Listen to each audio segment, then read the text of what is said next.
prinsipyo sa buhay. Ayan ang ebidensya. Dahil sa sobrang prinsipyo mo, pakakasal si Bing sa ibang lalaki. Basahin mo at kinuha pa akong ninang. Wow! Eh, tignan nyo nga naman ang buhay. Ganyan ho talagang kapalaran ng tao. Tumingin ka nga sa mata ko. At sabihin mo sa akin, baliwala sa iyong pagpapakasal ni Bing sa iba. Oh, may epekto ba? Benhar, maaari mong dayan ang nanay mo, ang tatay mo, ako, ang mga kaaway mo, kaming lahat!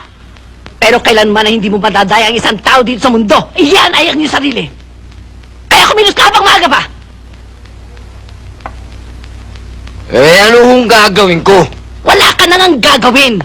Magsalita ka na lamang, hindi ko papayagan na saktan ninyo ang sarili nyo ni Bing! Bing! Anak ng tipaklong! Tumigil ka! Ay, ka rito, ha? Ang tigas talaga ng ulo mo, ha? Nasasaktan ako kapag nasasaktan ka. Mahal na mahal kita. Wala akong pakialam kung hayop ka, o hudlom ka, o kahit ano ka. Mahal na mahal mo si Bing, hindi ba? Magsalita ka! Mag-usap kayo! Bing!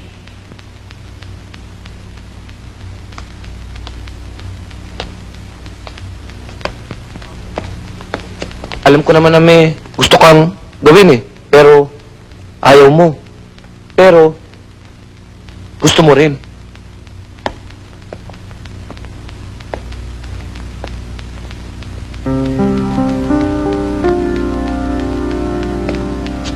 Ben, hindi ako nagpunta rito para bigyan kita ng problema. Nagpunta ako dahil gusto ko magpasalamat sa iyo at humingi ng tawad. Ben, nasa akin yung perang iniwan mo kay Madam Lily. Yun bang perang ibinigay sa'yo ng daddy ko? Ben, thanks for everything. Thank you very much. I have learned so many things from you and... Tama na! English ka naman ng English! Pag ka man nandito, mas ka nga! Huwag ka namang sumigaw. Kung masakit sa'yo, mas masakit sa akin. Mas masakit nga sa'yo, pero mas masakit sa akin dahil ikaw, mayaman ka bato eh! Wala kang paramdam!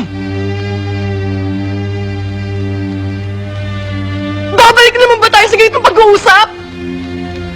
Hindi! Iisa-ising ko sa'yo dahilan! Una!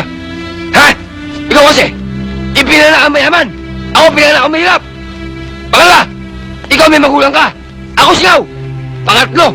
Hindi ako yung klase ng lalaki na bubuntot-buntot sa'yo at mapahaw sa'yo sa leg! Pang-apat! Kahit kailan hindi mo ako mapagkukutsara! Pang-lima! Ang hirap sa'yo hindi ka kasi mahirap! Pang-anim!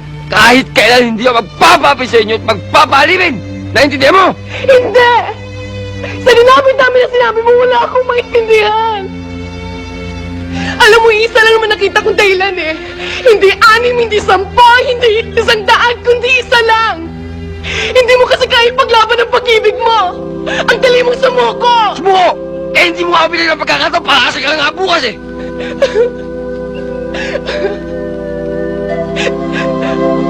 Ito ng pagkakataon.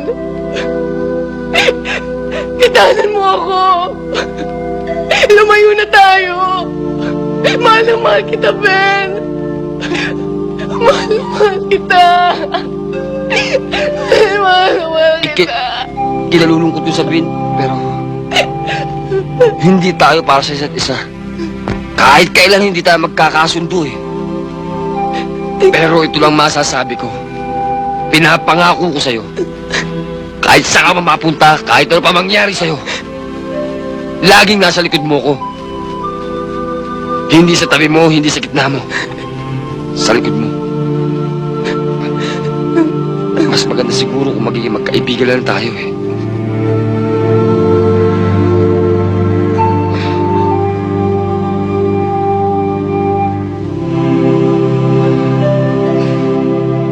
Sabihin mo lang sa akin pag kailangan mo ako. Darating ako.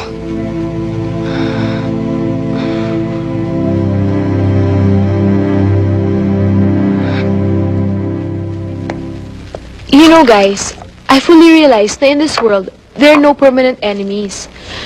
After all, being such a nice girl, she deserves all the happiness in this world. Right, Caroline? Of course. And Joram too is such a nice guy. Nahingit nga ako kay Bing eh. Si Ben pa rin ang idol ko. Bakit naman? Muy gwapo na, bruce ko pa. Thank you, ah. Anytime. Oh, nag-enjoy ba kayo?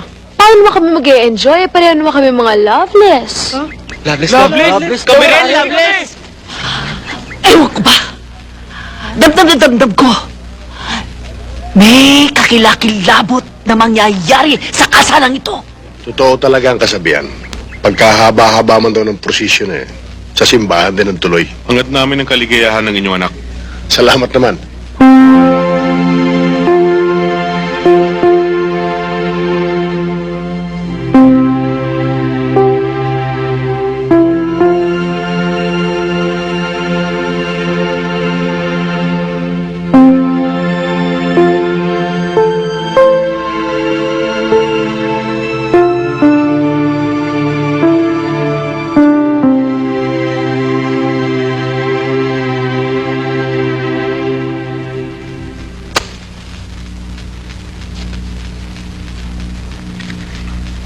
I wish them all the luck.